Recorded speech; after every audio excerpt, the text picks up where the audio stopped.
Welcome to another episode of the DFC podcast. To my right, Gully. They are. Got some of these as well. Come on. This is to good my stuff. left, Twinning. Lucas Karma. How you doing, bro? Good, bro. Yes. Thank you. Yeah, How you boys doing? Thank you for coming down, bro. Anytime. We're good still. Yeah, you may notice as well, we are sporting the DFC hats, which are available on fight nights. You can buy them, obviously, at the venue. More information on potentially in the future selling them online, but I'll leave that to Flips and Louis. But for now, you want to come to the venue, you can buy them. We have them at the venue all the time. They're there. Come and find us. They're on sale. 100%. But yeah, bro, how have you been? Listen, look, I'm excited to, obviously, we'll go into it, but I'm excited to see you back on the show fighting. Yeah. How are you feeling ahead of DFC 11? It's a massive card. 20 plus fights. I don't even want to say the specific number in case I get it wrong, but 20 plus fights announced. Yeah. 22. I don't know if that's announced, but Yeah. 20 plus fights. We'll leave it there. Madness. 20 plus fights on this huge card. Probably the biggest that I've seen since being a part of obviously DFC. How are you feeling, obviously, getting back on the show and boxing? Oh, more than happy, man. Yeah. Do you know what it is? Last time was my first fight for ages. Yeah. So I kind of paced myself, see where I was at, see how I got through the rounds. And I realised I could have done a lot more. Yeah. So this time you'll see the best LK there is. And I'll do my best, do you know what I mean? Yeah. A lot more. I'm looking for, a knockout. I don't want to speak too soon. You have to be confident, a man with a plan, you get me? Yeah, that's it. So we're training more than most other people are. We're doing 6 days a week in the gym, 1 to 2 hours every day. And then we do our own runs in our own time. Yeah. So, yeah, ready, bro. Locked in. He's locked in. Obviously, you're trained by Louis as well. Yeah. How's that? Talk to me about that. Louis. Because Louis' involvement with DFC, he's the main man at DFC in terms of everything he does. And I know a lot of people associate Flips' involvement with it, but Louis, these shows are all matched in terms of the boxing by Louis. Yeah. And always have been. So, but then aside of that, he's a coach as well. Yeah. How's it like training with Louis? Most importantly, Louis is a friend to me as well. Yeah. We have had going back 7, 8 years now. maybe longer than that. Yeah, so me and him, our relationship's good. So I go there, he gets me the best of sparring. He can speak to me on the level that most other people wouldn't. Do you know what I'm saying? You're doing this wrong, you're doing that. This is what you need to be doing. Yeah. Everything I do wrong, he picks up on straight away, and we work on it. So sparring, I get something wrong, boom, next day straight into the camp, working on that little bit more. So like for instance, I might be sparring, I might be using my jab, but I'm not following up on a lot more. So on my next sparring session, we're following up with 2-3 combos rather than 1 or 2. And these are all things that when it comes to fight night, makes my life a lot easier. So when it comes to in terms of Louis being my coach, I don't think there's anywhere else for me but down the gym with Louis. Whether I go pro or whatnot, Louis. Does he kill you? Of course he does. How many videos have he got of me throwing up? That's session with you're local as well, South. Session with Louis. I know, right? Hey, you're more local. Hey, I'm nearly ready. Yeah, because you said you were going to fight. Ready. I know, no. You put it out there. 11's too soon. It came around too quickly. We sat on this podcast with Flips on the other side. I know. I know what I said at DFC 10. I know what I said, but it came around a bit too fast. But it's alright. My time's coming. Yeah. Tell you what, the journey you've gone on though is mad though, because like at the moment, I'd say you could even fight a cruiser. Yeah, I don't know about that. We'll see, innit? We'll see. Definitely, bro. You could. You know what? No, my time will come. Get me, but right now, okay. Let's keep focused. But yeah. So like, obviously, the training with Louis in the gym and stuff like that. Would you say how much of a difference has that made on your boxing, just from when you've learned to box to now, and how much of your style is influenced by what Louis obviously teaches you as well? The great thing about Louis is he lets you pick your own style. See, I've been to a lot of other gyms where you got to fight how their coach fights or this and that. Louis lets you adapt your own skills, your own style, and what works for you the best. So in regards to that, 10 out of 10. Yeah. And then obviously going back, because obviously your relationship with Louis Stead's about 7 years, but talk to me a bit about the start. Like, how did you, like, where did your boxing journey start? How old was you? Started in 2011. I was about 12 years old.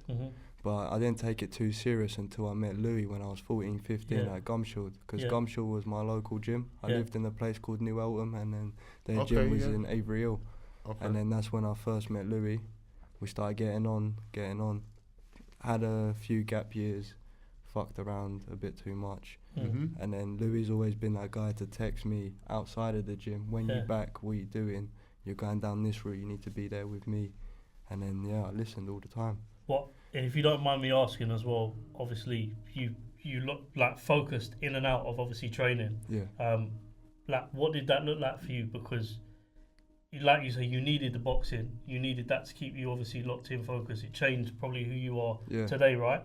But how did that path look for you, and how difficult has it been obviously being on that path to where you've got to now? Talk to us a bit about that journey.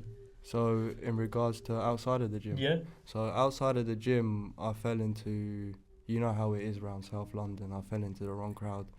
All purely because I was skint growing up, and the boys I could relate to was always the boys from the estates. Right. So I would always hang about Woolwich, doing the wrong things, and if I was in Woolwich, I never had the time to be in the gym. Of course, And I've done a lot of bad things with my time, and things I regret. Times I can't get back. But one thing that did save my life was boxing. Learning to be decisive whether but for instance, with the knife attack. If I didn't react within that split second, I would never have been here, met you boys today and spoke to you today. It was courtesy of training with Louis that helped me survive that real moment, not think about, do I fight or do I die? I just straight up had a fight. And that's what helped me out. Just that quick instinct of not being afraid to throw a punch.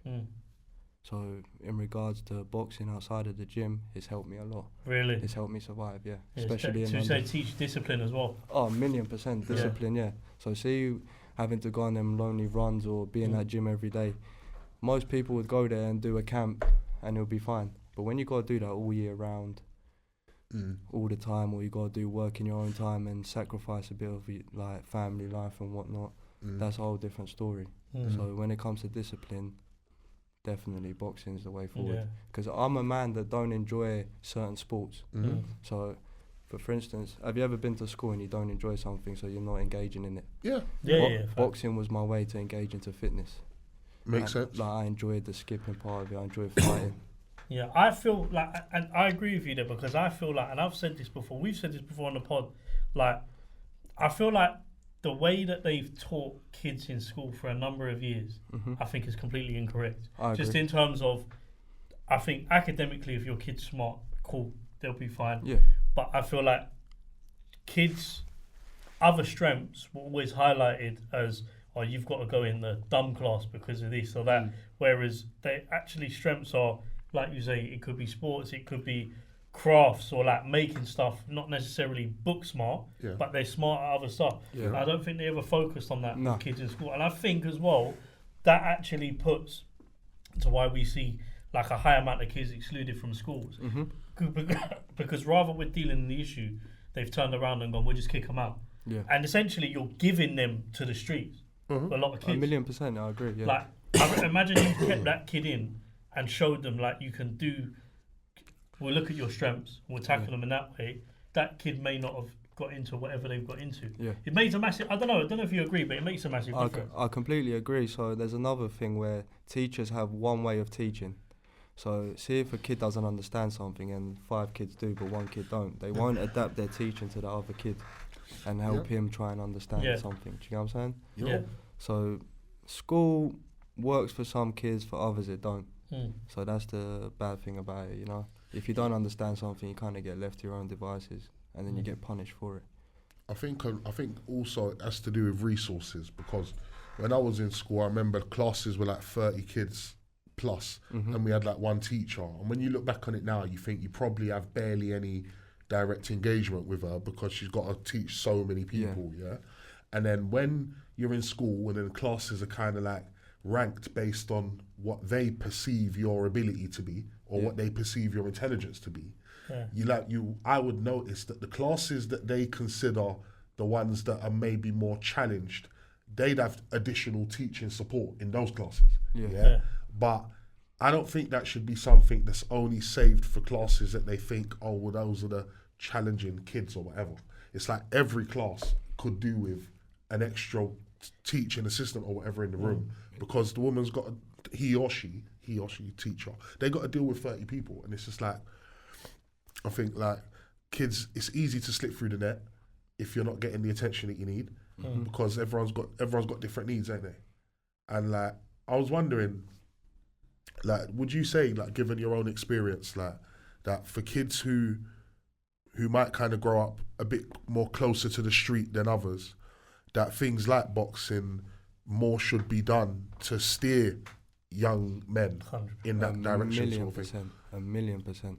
See, boxing, it made me disciplined in whatever I'd done after that. If I went and worked for someone, I'd done what I had to do. So like, for instance, I'd done tree surgery when I was about 16. So we had to pick up logs all day long. There was 30-year-old men. I outgrafted them as a 16-year-old, all because I knew I'm working for someone. It's not their responsibility for them to babysit me. So I only got these things through boxing though. Because see, when back in the day, if you didn't run round Avery Hill within 10 minutes, the whole gym had to go again. So then you've pissed everyone off, and then they put you straight into sparring with all 10 of them. You get battered. Yeah. It teaches you to not be lazy. It teaches you to go do your own work in your own time so you can keep up with these people. Let me ask you a question about that, because you just talked about, like, do you know what that reminds me of? Have you seen on Instagram the gym? I love watching their things as well. I can't lie. If I go down, I feel like this guy's in my ear if you're doing like any exercises. Have you seen the two guys on Instagram? They've got that gym in America, and they're going, like, people are in there, they're like, you're going to die in here. I know the one. You're going to die. Another one. So it's the same with that. Like, they all turn up, like, what happened? Someone turned up with a necklace. He goes, go outside, 20 hill sprints with everyone. Yeah. It's not one person does it. No. Everyone does it. Yeah. Punish everyone. Yeah, punish everyone. It's a collective punishment, they call it. Yeah. Like, do you think as well that built your ability to, because I'd imagine to an extent, especially growing up maybe where you've been and the places that you've been, negative or positive, at one point in your life you may have found it difficult to take criticism or instructions from people. Yes. Yeah. So that them experience there, did you feel that they've built like that up where you're learning those skills to be able to, because if someone else makes a mistake, you've got to run for them. Yes. It's like, that's like Coach Carter, isn't it? It is, yeah. So literally. It's like someone else makes a mistake, you've got to run for them. Yeah. Does that teach and instill the discipline inside you to 1,000,000%. now go to your teammates like, don't fuck about any of us? Because then you pay the price in that sparring ring. Yeah. See, boxing, it's a lonely sport when you're in that ring. Outside of it, you all learn together. But when you're in that place and then you've pissed someone off or you made them do more than they had to do because you're lazy, you get punished bad, bro. And then it teaches you, innit? Like, there's no better way of teaching. Because you don't want to be kissing that canvas. It sounds like you learn a sport, but you also just learn life skills. Yeah. You learn life skills just as a man, you know? It's not that with every sport though. See, like I say, combat sport is it don't have to be boxing. It could be anything. But combat sports, you do learn that level of discipline for outside the gym. Have you not seen someone that could smoke 100 people, but then again, he still chooses not to fight that person? 100%, yeah. That's a level of discipline as well. Restraint. And, yeah. It's mad. Yeah, it's mad because it's like if you go and talk about one of, and I know obviously he had his ups and downs, but you talk about one of the toughest fighters I think that we've ever seen. You know, in some people's like best ever, but for me he's not. But he's up there in terms of toughness. You wouldn't want to meet him anywhere. Obviously with Mike Tyson, how many rooms did he walk in? And like, he could kill everyone in that room, but you just see complete reserve from him sometimes. I think as he got older, especially because he learned how to control things, and I know he had a lot of problems and issues, but especially when he's older. Even now, at the age of 58, a man walks in a room and people just, there's still that respect there, but there's also from him quite a reserve of like, I don't need to lash out or I don't need to answer with fighting. That's how it needs to be though. Yeah. That's another form of discipline though, you know? Knowing that you could get the better of someone, but for the right reasons you don't, you know? Do you think as well, like, you talked about the combat sports in schools. There was something that come out, and I seen it in the news a while ago. A little while ago, they were talking about boxing in schools, and then they had a couple of teachers on there saying about the negative effects of it and all of this. But for me, I only see positives of it. The kids don't have to spar, but simple things like pad work, learning how to punch, all these things. Like, I don't understand why that shouldn't be compulsory in a school. And if it's not that, it'd be the same with like kickboxing or anything like that. It's not sparring, but it's the learning the fundamentals of it. Do you agree that, I suppose in today's day and age, that should be compulsory in schools? I think it should, because that's something I would have really succeeded on myself. I would have really enjoyed. But you also need to learn to control that at the same time. But it never hurts to know how to get yourself out of bad situations, especially in London. London's not a nice place. 100. Never has been. You might not look for a problem always comes to you, you know, legit or not, it happens. 100%. So I think it depends. I think it kind of comes down to the age of the kids, personally. Why's that? Because, sorry, because, right, remember, we're talking about kids, who watch WWE and then go into school and reenact it all, Like, that's who we're talking about, So it's like, I agree that at a certain age, like, even if it's not taught in the school itself, it should be taught from a young age. My point, why I'm focusing on the distinction between taught within the school framework or just outside it, is the fact that ultimately it's like you're bound to have issues like, for example, kids who are going to want to test out what they've learned outside of the actual teaching space because they're kids. It's not about, I'm not knocking them, I'm just saying it's what kids do. So obviously it's like we were just talking about, for example, like the balance between teachers and kids and the ability to actually engage all the kids within school. It's like, unfortunately, the likelihood is like there'll be a one-off incident where some children, because they're only children, will do some ill-considered thing. But they're gonna do that anyway. Except they're just doing it and they don't know how to fight. That's true, but it's like if it's for what the thing is, compulsory means that like every single child, like say boys for example, so every single boy, regardless of whether fighting is like necessarily like something you lean towards or something that you feels really for you or not, it's like everyone's got to do it. I'm saying like a compulsory subject. In compulsory may be the wrong word. What I'm saying is it should be part of the curriculum. Right, it's cool. And you know where you can select certain subjects. You don't have to pick it if you don't want to. But it's not part of the curriculum. We've all got like what good, with all due respect to, when I was in school, they gave me a choice of learning German or French. Right. I couldn't pick the language I wanted to learn. Right. So it's like separate that. Just have it. Just give them an option, man. Give them an option. There was always kids who learnt to box when I was in school. By the way, I just want to say there was always kids who were always in school, boxing after school classes and all that kind of stuff. And I definitely think that there should be more of that in place, 100%. But with you going back to yourself as well, I like asking fighters this because do you, like with Louis being your coach, have you had much of a chance or does he put much pressure on you to kind of look at the fighter from any clips that you may be able to get of who you're fighting? Obviously you're fighting Freeman on the card coming up on the DFC 11. So have you had a chance to have a look at your opponent yet to figure out what maybe how you can expose his weaknesses that you feel that you're better at than him? It's a question I sort of like to ask the fighters.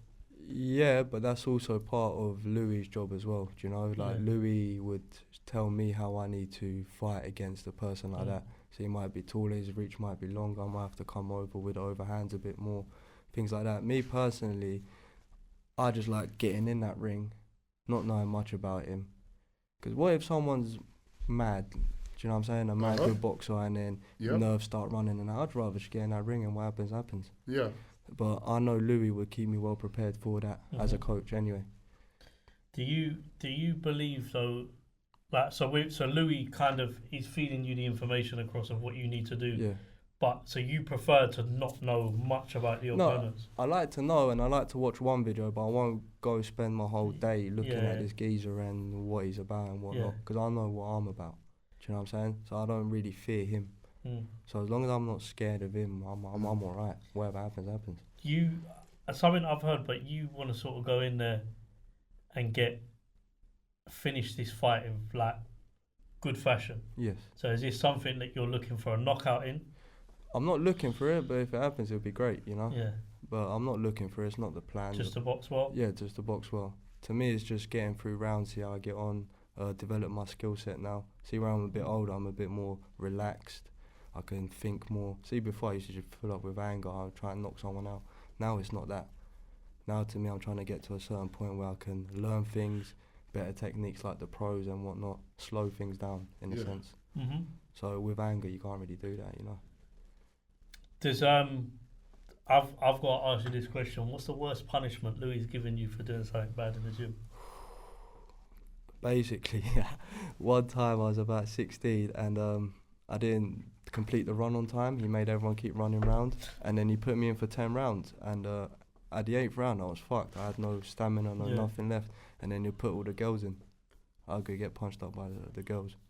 Because I couldn't keep my hands up or nothing, bro. Like 8 rounds was not the norm back then. For an amateur boxer, you don't really do 8 rounds in a row, you know. No. So then when you get to the 9th and 10th one, and then there's a girl these girls were serious though, don't get it twisted. They weren't some amateur fighters. Yeah, but they had good records. So these girls used to bash you up. I say it all the time, yeah. I said this to someone at work, like I said, if I showed you some of the amateur, even boxers, female boxers that I know, like they'd do you in very quickly. Yeah. They'd pack you in.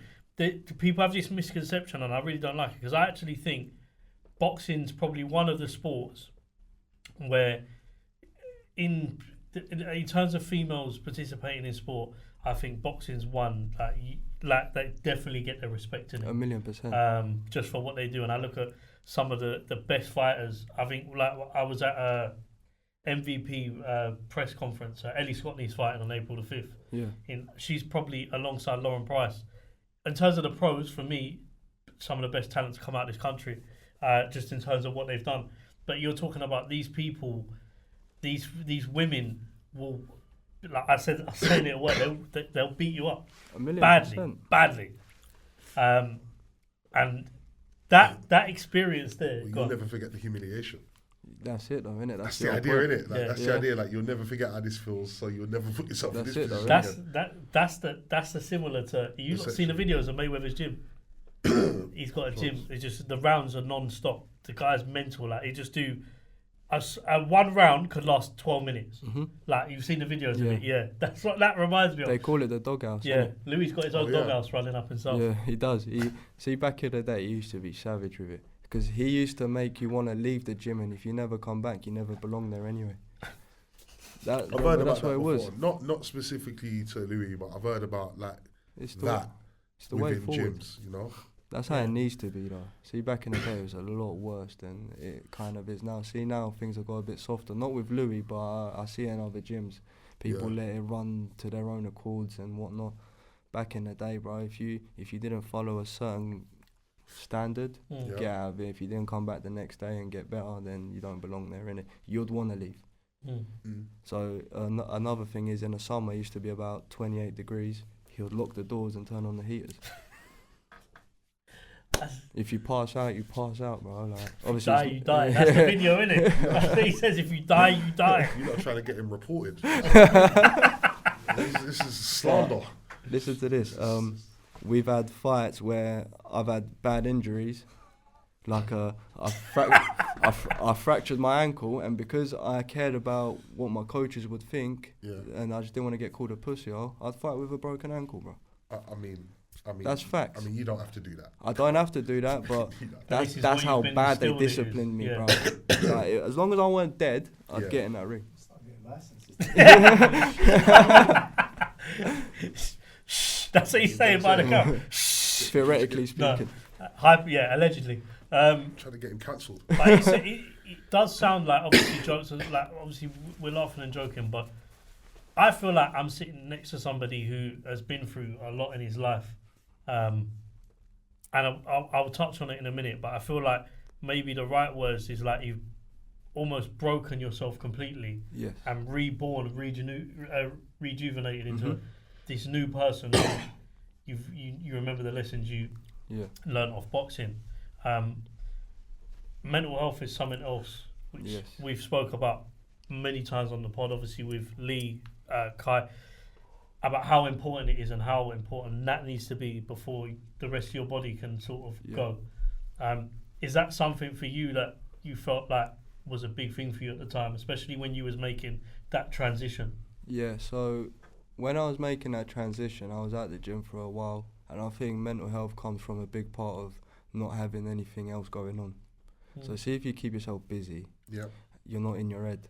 See, when you're in your head too much, you catch up with all the bad things that have happened, you think into things too much, and it kind of brings out an anxiety, a horrible feeling. So like, you might go to sleep, but your brain ain't resting.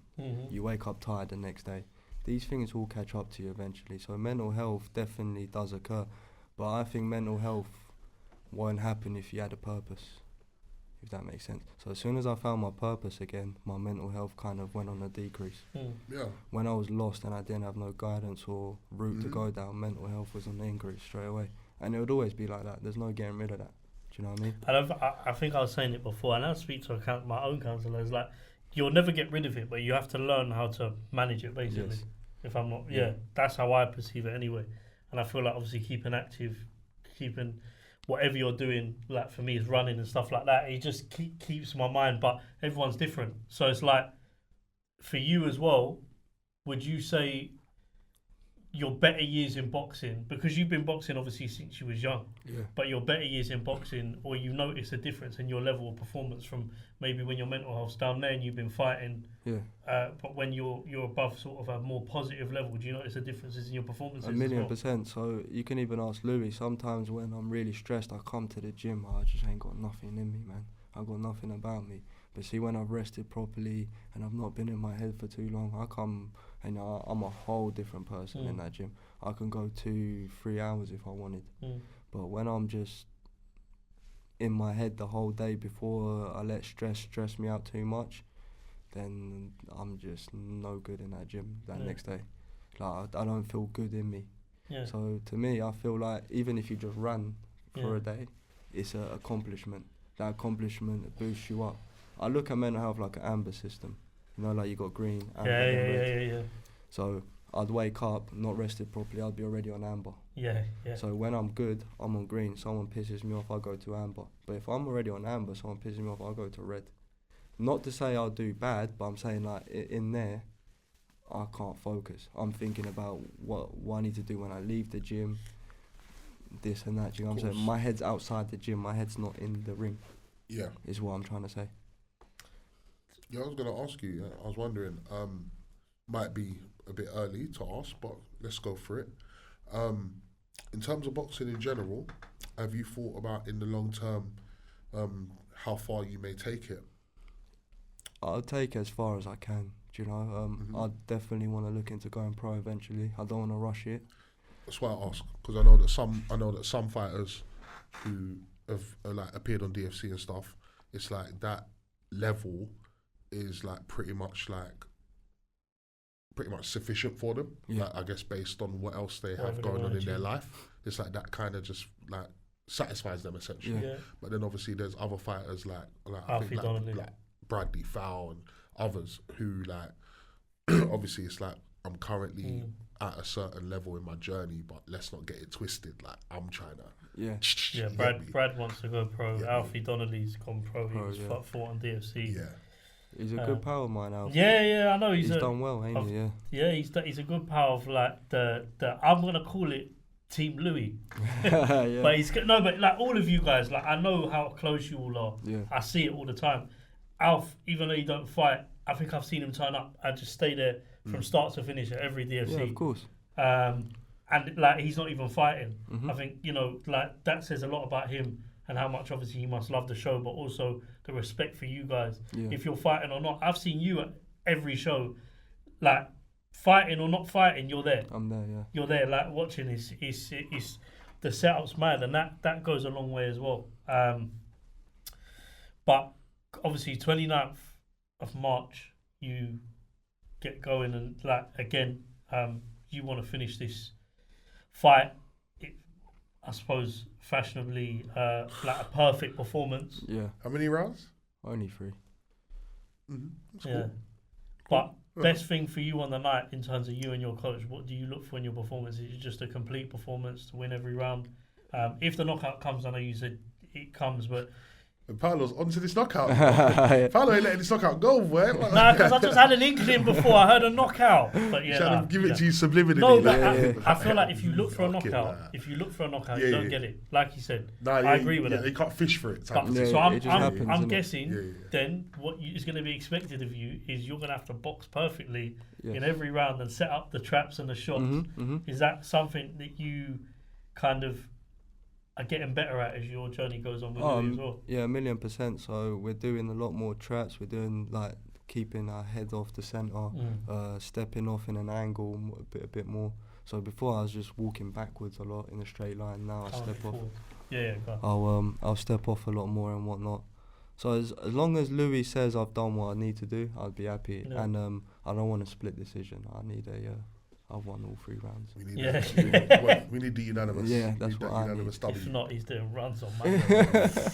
Come on. Yeah. Have you sparred yet, like with anyone who, like? So how old are you, if you don't mind me asking? I just How turned old? 23. 23. Okay, fair, Yeah. fair. So like, have you done any like sparring with anyone who, like, I might be surprised to hear that you and them were sparring, for example, or not just yet? Not just yet, to be honest with you. I had sparring yesterday with Kai. That didn't go too bad. Yeah. Yeah. So Kai is someone that's had probably twice the fights I've had. Yeah. Yeah, probably more. Probably more. 2-3 times the fights I've had. Good sparring. No, that's good. So things like that, yeah. But I do want to kind of get into sparring a few more pros. Yeah, because I was gonna say that's got to be good for your confidence as well. 1,000,000%. I'm a man that likes to learn, and if you don't get punched up, you don't learn in this sport, you know. Like I went down to the military gaff. That was very good sparring. I sparred a man with 15 fights. I always hear the sparring with the army guys is like proper. Bro, different level. Yeah. Hats down to that gym there. Their conditioning is completely different. Yeah. And the rings are tiny, so when you're sparring these fight. giants, bro, there's no running, there's no thingy, straight up war. But that obviously I think maybe bar the last show, that is kind of similar to how DFC is in terms of the ring. It's small. Yeah. But it's got a bit to make bigger now, people innit? fight. Last show it was a bit bigger, I think, but That because of the other. Like, is that because of the fact that it's not just boxing in the like? Is this? No, that was just because No? they didn't have the size of the ring that we I've- wanted.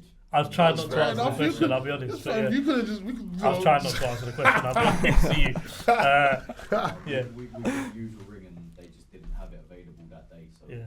Okay. Louis behind the camera as well, you know. Oh, he's This there. is DFC's matchmaker. You should have set him up. And the main guy at DFC. You should have set him up. You've obviously seen flips in front of the camera, but yeah, you seen Louis in front of the camera. I don't know if we're gonna get an appearance from him today. He likes it. He that needs way. it. He just needs to come out and just get in front of the camera. But maybe one day. he's not doing it today. He hides in the shadows. He doesn't does. But he is responsible for every boxing Everything. fight that is matchmaked on DFC and organising the show. You do see flips in front of the camera sometimes. He don't like being in front of the camera either, though, to be honest. Allegedly. Flips has to. Though. But he don't like it. Flips is I tell him this all the time. Flips is a promoter. He has to. There you go. Yeah. Louis don't. I see. There's one interview you can find with Louis, Combat Ticks, on Instagram, and he's with Flips, and You it's know why I don't like doing stuff in front of a camera? You see that interview, if you watch it, I'll start stuttering and stuff like that. I'll worry too much when I'm on camera and stuff, so I'll start stuttering and stuff. That's why I don't like being on camera.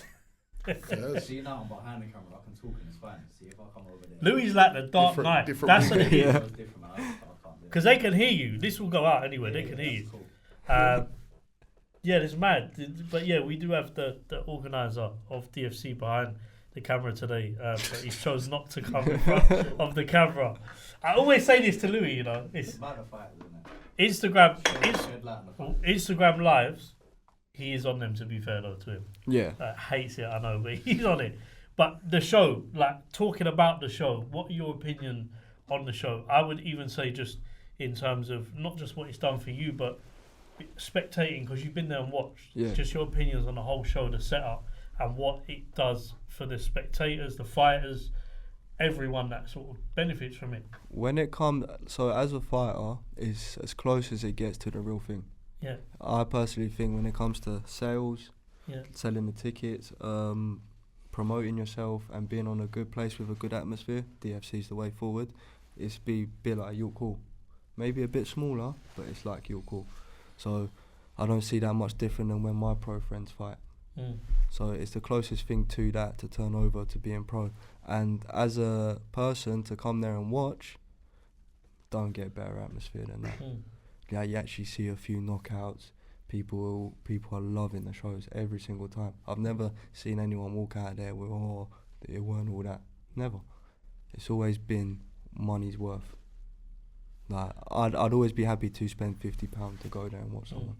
Do you know what I'm saying? You have a good night, especially with the main events like Marlon. To not want to watch Marlon these days, hey. Marlon's a man of himself. He's serious, bro. He's serious. Like I'd pay any day of the week to go and watch Marlon. How do you think that fight goes? Marlon. Really? Without a shadow of a doubt. I tried to get Marlon to do predictions on fights, please. He won't. He'll probably Sitting be on the humble. fence. Now, he's got a promoter's head on now as well, so he's got to sit on the fence. He's too humble. But I'm Team Marlon. Yeah. Yeah, of course. What, like in terms, because you mentioned Marlon, in terms of watching him fight and obviously having fought on DFCs, why is he so hard to get beaten in the ring? Like, He's IQ, man. Like yeah. Marlon spars pros and it's just different gravy, bro. Like if it just don't suit Marlon being a pro, but he could easily be pro. Do you know I what hear mean? it. I hear it. Like I he's mean, at that level. I mean, that's what I say. That light heavyweight division is mental because obviously you've got Alexandra in there as well. He's fighting. I've never seen a chin like his the man. Yeah. I don't know if I'll see him get knocked out. I'll be honest with you. I just don't know if it's possible. It's gonna take somebody with a mental punch. And Marlon has got a strong one, and he broke his hand. Yeah. That's what he said. Yeah. Yeah, that fight's interesting as well. What do you think about the K1 as well? I was going to get a fighter's opinion of it, but the K1 on the cards as well, which obviously Marlon matchmakes those. K1 goes off. Yeah. Goes off differently. Yeah, their conditioning, everything is just straight That's up. what I've been saying. It just don't stop, That's bro. what I've been saying. Straight up action from. Wait till you see the Muay Thai. That's what I've been saying. Oh, they got Muay Thai now. Muay Thai is on the card. There's 2 fights there, and I was saying to Marlon in the last episode, because it comes from Thailand Muay Thai. There's music you have to play between the fights. But I'll send it to you lot. During the fight, you mean? During the fights, yeah, you have to play the music during the fights. It's a mad song. It sounds like, you know, like I don't want to disrespect you, but it sounds like, you know, when you see the films, you've got the snake charmers. And they're playing the instruments. That's what it sounds like. I thought you was gonna say like Dao Sim, Street Fighter, like Dao Sim stage. Or I would what? Like the soundtrack in the background. No. Stage. No. Nah. Am I too old? Is that too much for old? Nah, I think. I don't know. Like, yeah, you are a bit older. Yeah, okay, fair enough. Yeah. Can I ask our guest a question? Go on. You mentioned earlier on, you said, thank you. You mentioned earlier on, you said obviously mentioned some of your pro friends, yeah? And there's something about that which stood out to me when you said like friends, because what I wanted to ask was, obviously at some point when like life was obviously different, yeah? And you decided, you know what, like I think now's the time to do something new, yeah? And to see something new. So was there any part of you that thought, like, I'm going down this journey, I'm going down it by myself, I'm leaving old friends and old habits in the past, yeah? And it's like, what if I don't necessarily find a new batch of friends or a new support system or whatever kind of thing? Like, did you, like, to be able to be in a place now where it's like, I guess, you have new friends kind of like who correlate with where you're at in this new stage of your life, kind of thing, yeah?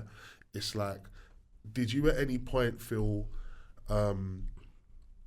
did you at any point ever feel concerned, basically, that in terms of having a circle of mates and that it might be hard to find a place, like, where you'd have, like, a new support system in the way you would have had a support system previously? Yes. You get me? Because Do you know what it is as well? Most of my good friends in prison.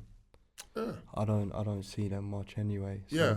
But a handful of them I'll still keep around. Like, Yeah. You know how it is. You find a few friends and you keep them close to you. Do you know what I mean? But when it comes to those people that I'll call associates and friends, they're not like a family friend. Sure. Them people there, you just gotta let go, man, because they're always ringing you for something. They're always asking for you to go and do the next thing for them and help them out with another problem. Yeah. But when you're trying to go down the right path, you can't really be having that. You know That's what I mean? what I'm saying. Yeah. So it's a shame to let that go. But then with my new friends, is let's just go and get some food and enjoy a bit of crappy food. It's just bants, you know what I'm saying? Yeah. With other things, it's this guy's pissed me off, let's go and do this to him. Do you know what I mean? I had to let that go. Of course. And I can't be around that no more, you know? Of course. Do you know what? It's good because I think as well to come onto a podcast and talk about this in front of a camera is not easy at all. Especially, even though like I know you wanted to come down and talk about it, but big hats off to you because this stuff for a man to speak about stuff like this is probably why like the suicide rate's high because men it's hard for men to speak. So for you to come down and talk about this, I just wanted to say a massive respect to you, bro. Thank you. And I wish you the most success on your journey. Thank I you. hope it goes up from here as well. Look down that camera there. If you look down that camera, a final message for the people that are going to come and support you on the 29th of March and everyone that is coming to support you at DFC 11, a message for them before you attend. You're going to get the best LK on the 29th and hopefully better every single time I fight. It's never going to be the same standard. I'm always going to keep getting better, keep getting bigger. So wherever the journey goes, if you follow me, I got you as well. And a message for your opponent as well, straight down that camera. See you then. You better get training, boy. You know what I mean? Don't underestimate me. It's one thing I will say. Just don't underestimate me, bro. As simple as that. Yeah. Whatever you do, innit?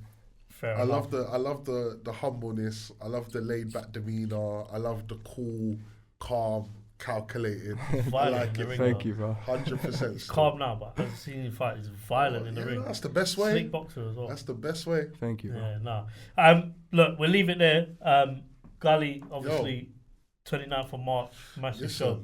I cannot wait, mate. Yeah. I cannot wait. Onto the second set of 10. Yeah. Do you know what I mean? The road to DFC 20 has started. Yeah. Do you know what I'm trying to say, mate? And I'm sure we'll see Gully there with his Del Boy hat on. Listen, I got something else for them this time. Don't worry. Man City top. Nah. Something a lot more smarter than that, mate. Is it? Yeah. Man City suit. Fuck off. Look, that's all we got time for. Don't forget to like, share, subscribe. Official DFC _ for all inquiries. Reach out to Lucas as well for tickets. Yeah. DM the Instagram page if you are just a general spectator, and we can put you in the right direction of where to go. Don't forget to subscribe to the YouTube DFCSzn. Make sure you support DFC, yeah? Original and the best. Changing lives through sport and doing big things for 2026. 20 fights plus K1, Muay Thai and boxing. There's not another show in England that does it like this. I'm going to repeat that. There's not another show in England that does it like this. Anyway, we'll see you guys again soon. Cheers.